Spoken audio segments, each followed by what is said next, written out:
할렐루야.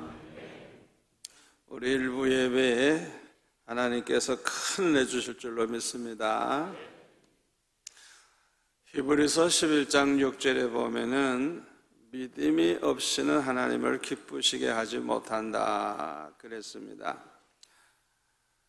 믿음이 없이는 다른 건 다 가지고 있는데 믿음이 없어. 믿음이 없다고 하면 그 사람은 하나님을 기쁘시게 할 수가 없다는 거예요. 여기서 우리는 이 믿음을 가 있습니다. 교회 안에는요, 세 종류의 사람이 있습니다. 하나는 큰 믿음의 사람이고요, 두 번째로는 믿음이 작은 사람이고, 세 번째로는 믿음이 없는 사람들이 있어요. 여러분, 교회 나온다고 해서 다 예수 믿는 사람 아니에요. 김일성이도 교회 다닌 사람입니다. 그 어머니가 권사고요. 교회 다닌다고 다 예수 믿는 사람 아니에요. 이 교회 안에 세 종류의 사람이 있어요. 믿음이 큰 사람, 믿음이 아직 부족해서 작은 사람, 아예 믿음이 없는 사람. 그냥 교회 나오는 거예요. 부모 따라 나오든지, 애인 보고 나오든지, 하여튼 장사 속으로 나온다든지, 별별 사람 다 있어요. 평소에는 그 사람이 믿음이 어떠한지를 알 수가 없어요. 그러나 환난과 풍파가 일어났을 때 그 사람이 믿음이 정말 좋은 사람인지 믿음이 약한 사람인지 아니면 맹탕인지 그때 알 수 있는 거예요. 그러니까 평소에는 모르다가도 한번 어려움에 부딪힐 때 그 사람의 참 믿음의 진가가 나타나게 되는 것입니다. 오늘 본문에 보면은 제자들은 배를 타고 가다가 풍랑을 만나서 물이 그냥 막 배 안으로 들어오기 시작해가지고 이 배가 침몰할 위기에 처하게 되니까 너무나도 두려워서 주무시는 예수님을 깨우면서 주여 구원하소서 우리가 죽겠나이다 그랬어요. 이때 예수님은 책망을 하시기를 어찌하여 무서워하느냐 이 믿음이 작은 자들아 책망을 하셨어요.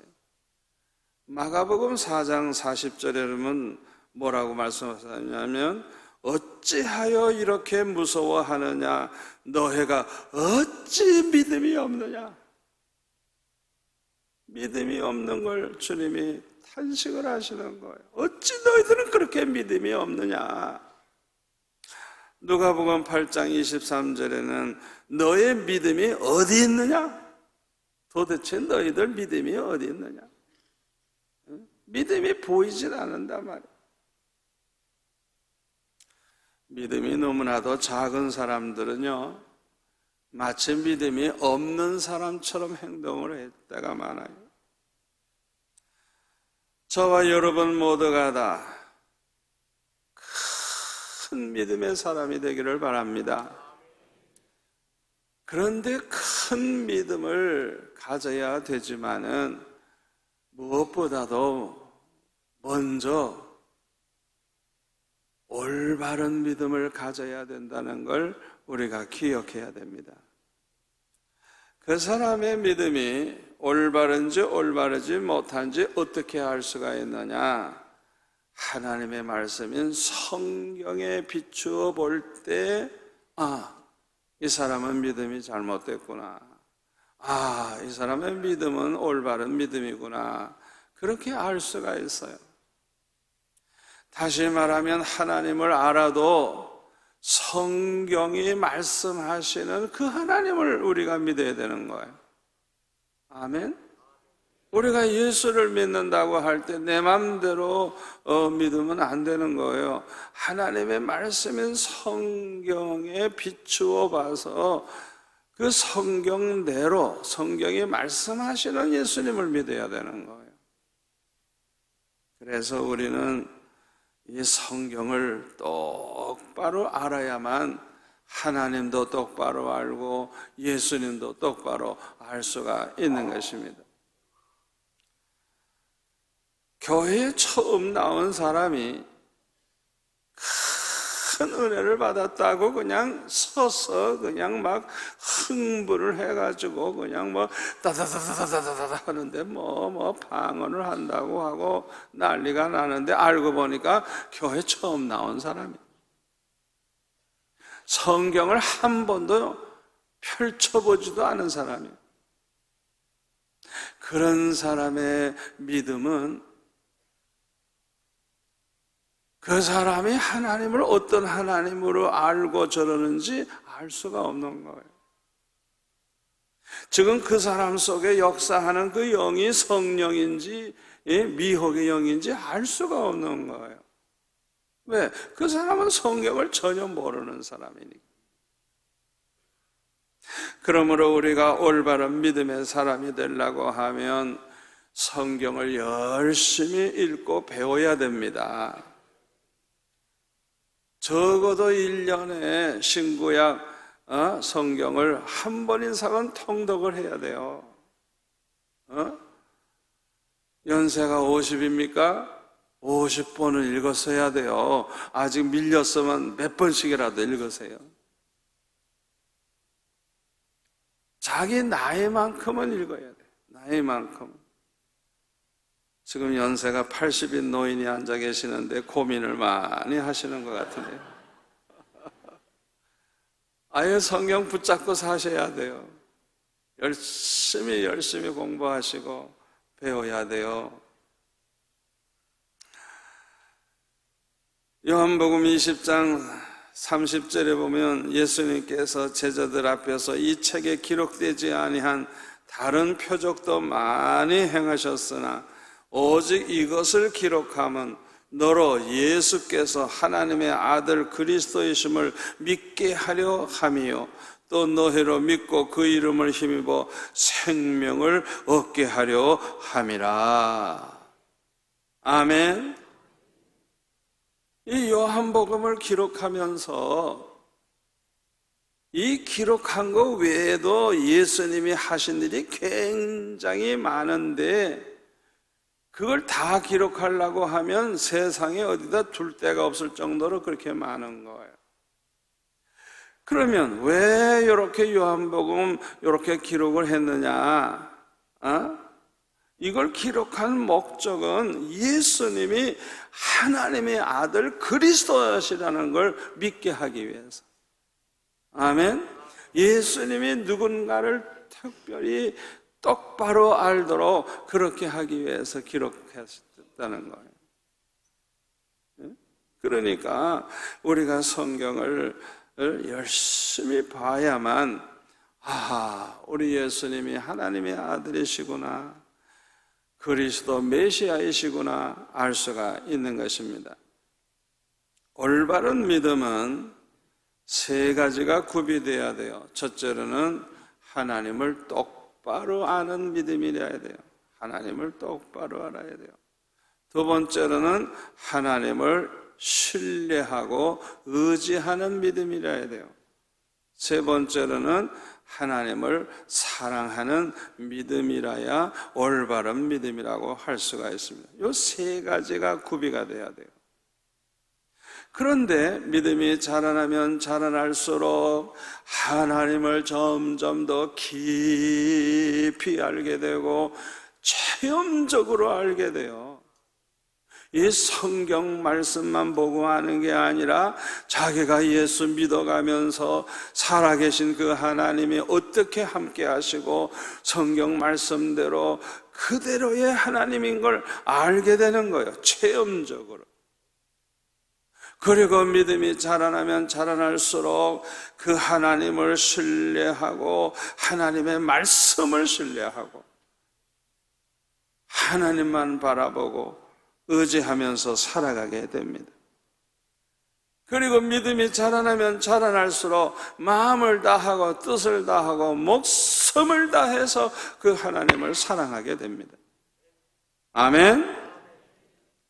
그렇기 때문에 믿음이 자라면 자랄수록 하나님을 더욱 기쁘시게 하는 사람이 되는 것입니다.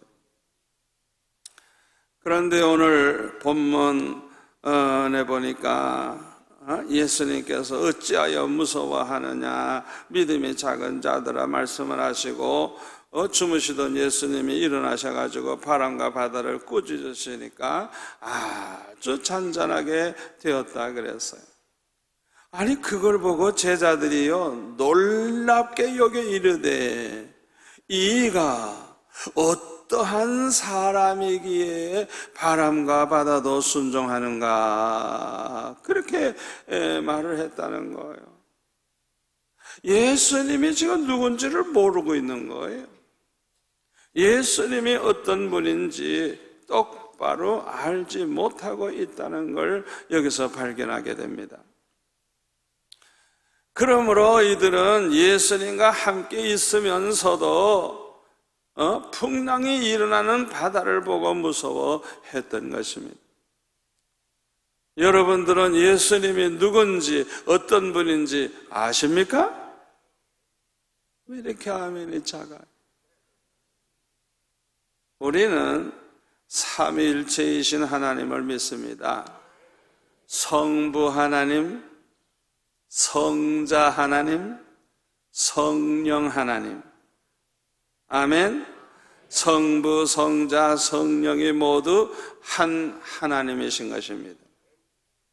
그래서 요한복음 14장 8절에 보면 빌립이 주여 아버지를 우리에게 보여주옵소서 그리하면 족하겠나이다 그러니까 예수님이 말씀하시길 빌립아 네가 이렇게 오래 너희와 함께 있으되 네가 나를 알지 못하느냐?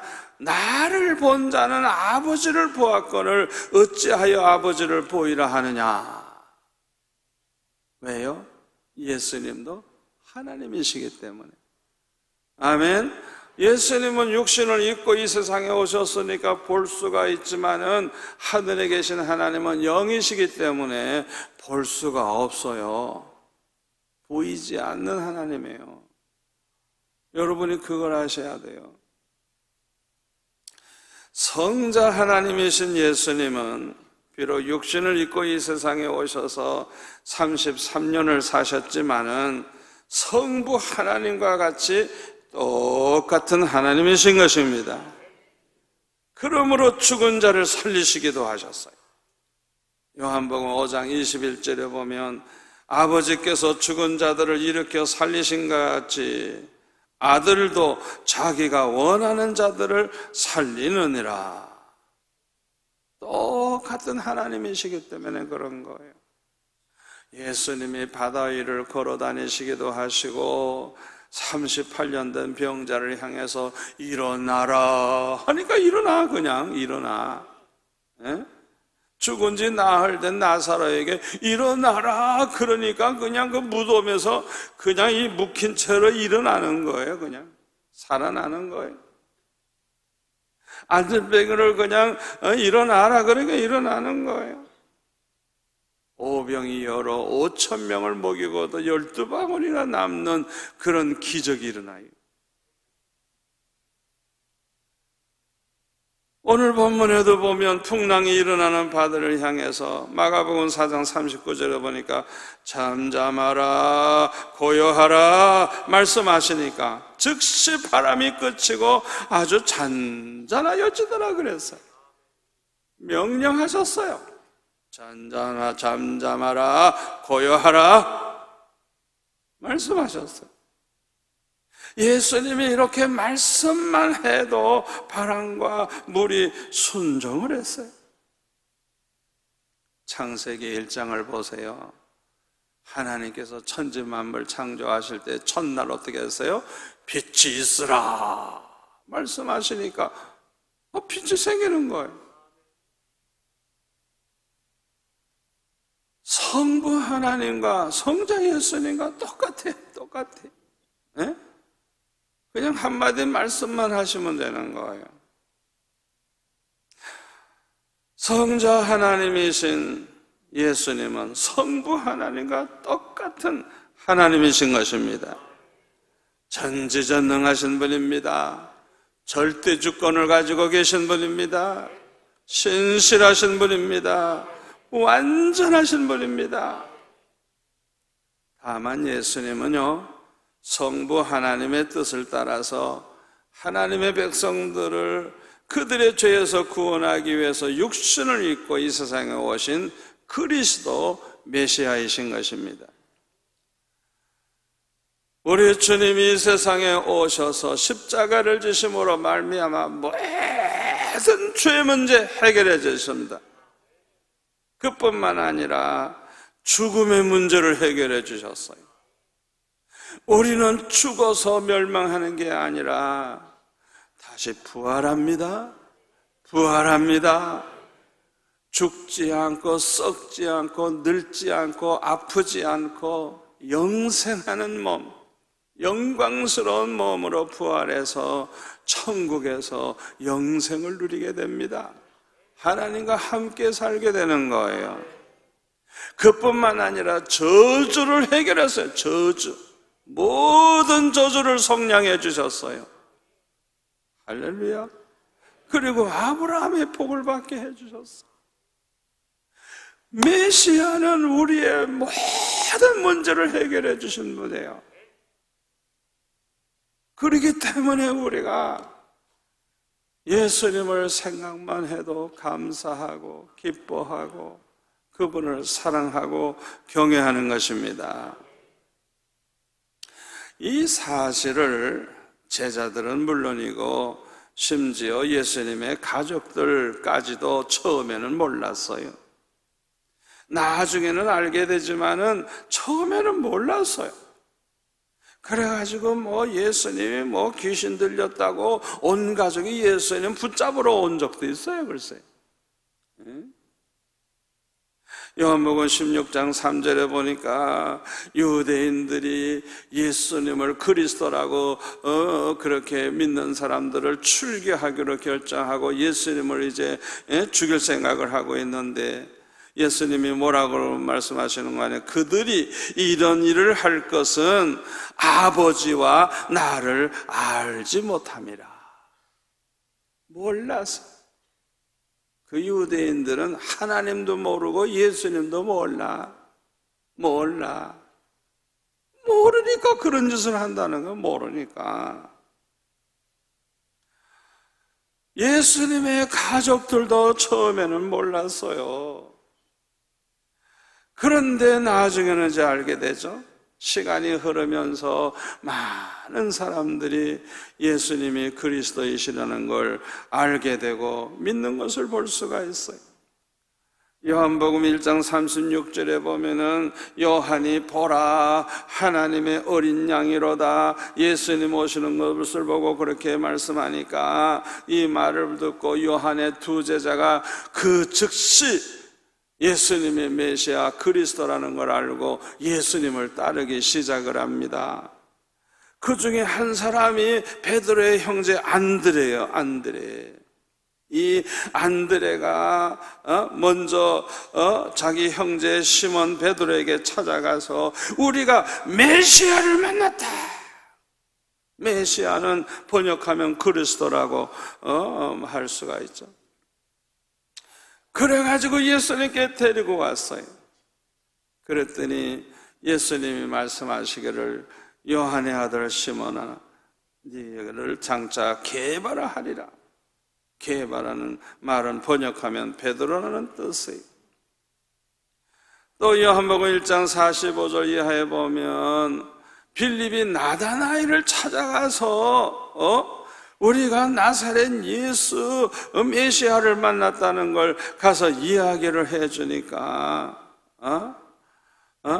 이 나다나엘이 나사렛에서 무슨 선한 일이 것이 날 수가 있느냐? 빌립이 이렇게 이르되 와서 보라 하니까 이제 예수님께 왔어요. 그랬더니 예수님이 나다나엘을 보시고 보라, 이는 참으로 이스라엘 사람이라 그 속에 간사한 것이 없도다. 주님이 그렇게 말씀을 하셨어요. 그러니까 나다나엘이 나를 어떻게 아시고 그렇게 말씀하십니까? 그러니까 빌립이 너를 부르기 전에 네가 무화과 나무 아래 있을 때 보았노라. 예수님은 여기서도 저 안 보이는 곳에 있는 걸 다 보고 계시는 분이에요. 다시 말하면 전지전능하신 분이에요. 아멘. 다시 말하면 예수님이 그리스도 메시아라는 걸 증거한 거예요. 그때 49절에 나다나엘이 대답하되 랍비요, 당신은 하나님의 아들이시요 당신은 이스라엘의 임금이로소이다. 이야, 어떻게 그렇게 빨리 예수님이 그리스도라는 걸 알게 되는지 참 복받은 사람이죠. 요한복음 4장에 보면 사마리아 수가성 여인에게 예수님께서 메시아라는 것을 가르쳐 주니까 이 여자가 그냥 물동이를 두고 그냥 마을로 달려가 가지고 내가 행한 모든 걸 나에게 말한 이분을 와서 한번 와 보라. 그래 가지고 그냥 다 그분들을 데리고 왔더니 그 사마리아 사람들이 다 예수를 믿게 됐다 그랬어요. 그리고 거기 40절에 보면은 예수님께서 이틀을 더 그곳에 계셨는데 예수님의 말씀을 직접 듣고 믿는 사람들이 더욱 많아졌는데 이렇게 말합니다. 이제 우리가 믿는 것은 네 말로, 이 여자의 말로 인함이 아니니 이는 우리가 친히 듣고 그가 참으로 세상의 구주 그리스도 메시아인 줄을 알미라 하였더라. 야, 이 수가성 사람들 수지 맞았죠. 그냥 그 마을 사람들이 천대받는 사마리아 사람인데도 예수님이 그리스도라는 걸 알고 다 믿게 됐어요. 나사로가 죽은 지 나흘 만에 예수님께서 오시니까 마르다가 이렇게 말합니다. 주께서 여기 계셨더라면 내 오라비가 죽지 아니하였겠나이다. 그렇게 말을 합니다.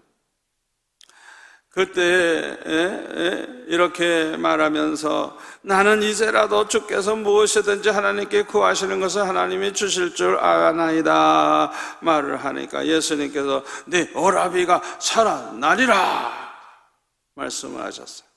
그때 마르다는 이렇게 고백합니다. 마지막 날 부활 때에는 다시 살아날 줄을 내가 아나이다. 그때 예수님께서 나는 부활이요 생명이니 나를 믿는 자는 죽어도 살겠고 무릇 살아서 나를 믿는 자는 영원히 죽지 아니하리니 이것을 내가 믿느냐? 할 때 27절에 주여 그러하외다. 주는 그리스도시요 세상에 오시는 하나님의 아들이신 줄을 내가 믿나이다. 이 마르다도 예수님이 메시아 그리스도라는 걸 똑바로 알고 믿고 있는 걸 볼 수가 있습니다. 요한복음 20장 27절에 보면 도마가 예수님 부활을 믿지 않다가 예수님이 친히 오셔서 도마에게 손을 내미시면서 네 손가락을 이리 내밀어 내 손을 봐라. 또 내 옆구리에 넣어봐라. 그리고 믿음 없는 자가 되지 말고 믿는 자가 되라 말씀하시니까 도마가 이렇게 고백합니다. 나의 주님이시요 나의 하나님이시니이다. 예수님이 메시아라는 걸 이제서 비로소 깨닫고 고백하는 걸 볼 수가 있습니다. 우리도 예수님이 누구이신지 똑바로 알고 있다고 하면 그 예수님을 믿고 신뢰해야 됩니다. 전지전능하신 분이고 절대 주권을 가지고 계신 분이심을 믿어야 됩니다. 우리의 생사하복은 주님의 손에 있습니다. 여러분, 우리의 생사하복이 세상에 달려있는 게 아니에요. 환랑풍파에 달려있는 거 아니에요. 우리의 생사하복은 누구의 손에? 우리 주님의 손에 있습니다. 아멘. 그래서 마태복음 10장 28절에 보면 몸은 죽여도 영혼은 능히 죽이지 못하는 자들을 두려워하지 말고 오직 몸과 영혼을 능히 지옥에 멸하실 수 있는 이를 두려워하라. 참새 한 마리가 한 아사리온에 팔리지 않느냐. 그러나 너의 아버지께서 허락하지 아니하시면 그 하나도 땅에 떨어지지 아니하리라. 너에게는 머리털까지 다 세심바 되었나니 두려워하지 말라. 너희는 많은 참새보다 귀하니라. 아무리 환난 풍파에 일어나도 너희들 죽고 사는 것은 환난 풍파에 있는 게 아니다. 우리 하나님의 손에 있다는 거예요. 절대 주권을 가지신 주님의 손에 있다는 거예요. 아멘. 아멘. 누가복음 21장 17절에 보면 또 너희가 내 이름으로 말미암아 모든 사람에게 미움을 받을 것이나 너의 머리털 하나도 상하지 아니하리라. 여러분, 순교는 아무나 하는 거 아니에요. 순교자의 반열에 설 영광스러운 사람들만이 누리는 복이에요. 그런 거 걱정하고 예수 믿지 마세요. 하나님이 허락지 아니하면 우리 머리털 하나도 상하게 할 자가 없다는 걸 믿고 사시기를 바랍니다.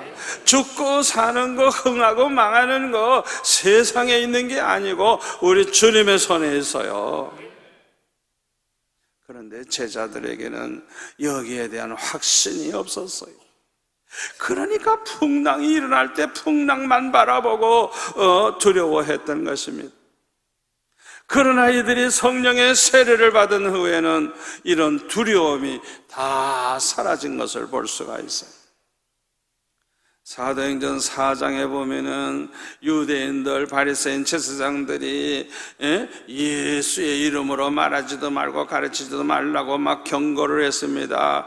그때 베드로와 요한이 이렇게 대답합니다. 하나님 앞에서 너의 말을 듣는 것이 하나님의 말씀을 듣는 것보다 옳은가 판단하라. 우리는 보고 들은 것을 말하지 아니할 수 없다.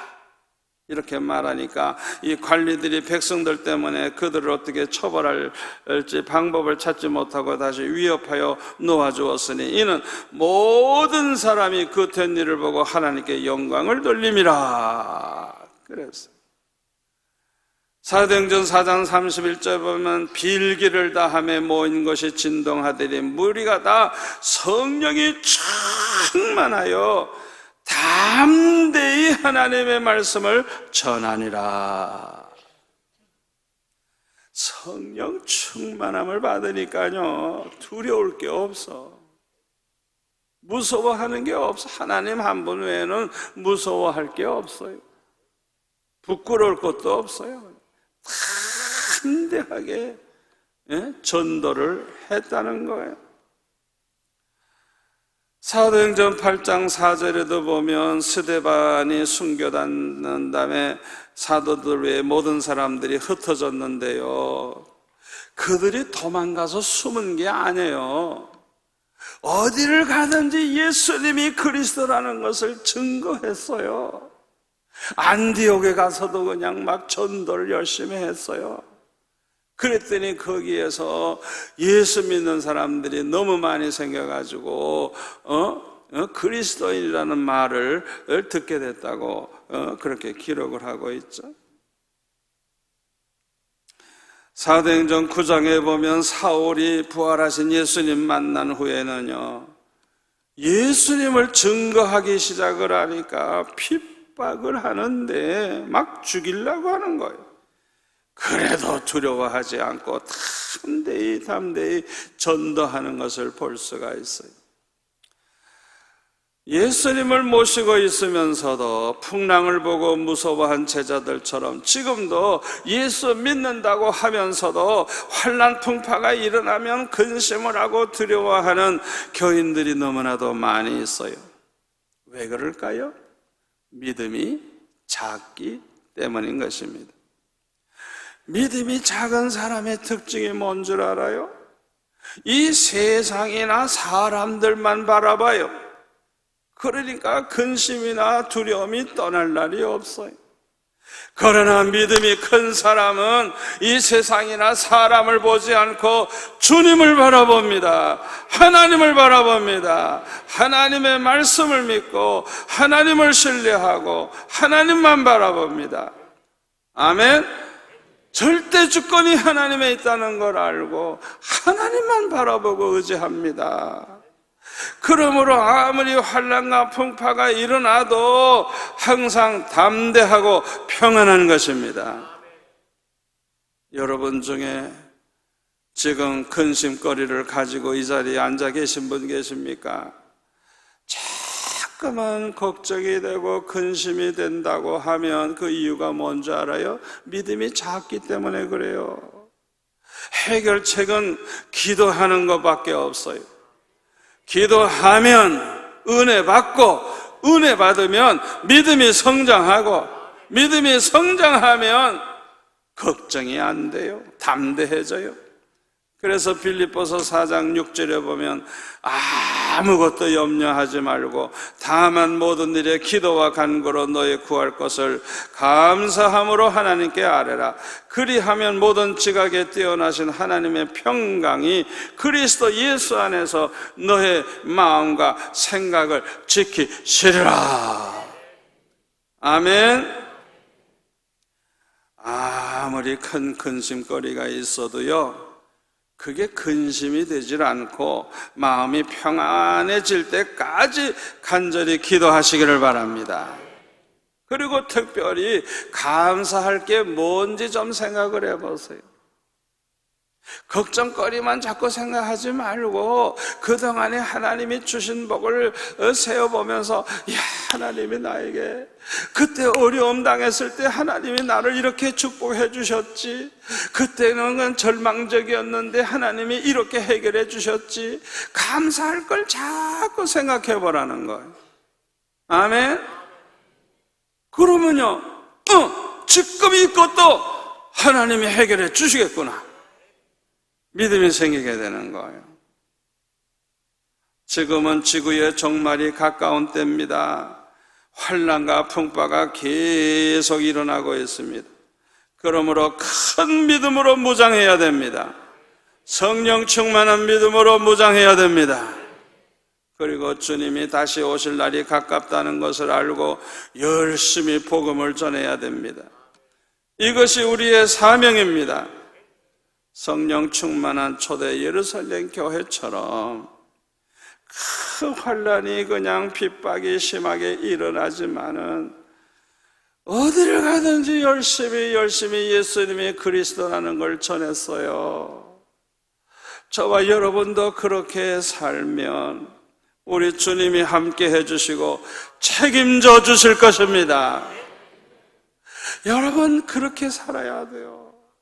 세상 바라보고 사람 바라보고 살지 마세요. 그러면 근심과 불안이 끝일 날이 없습니다. 주님만 바라보고 사세요. 주님만 바라보고 사세요. 열심히 전도하세요.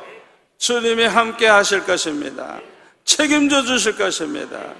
걱정거리는 주님이 대신 다 맡아주실 것입니다. 아멘. 기도하겠습니다. 아버지 하나님 감사합니다. 이 환난의 때에 우리에게 꼭 필요한 말씀 주시니 감사합니다. 오늘 주신 말씀 붙잡고 항상 승리하게 도와 주옵소서. 예수님의 이름으로 기도하옵나이다. 아멘.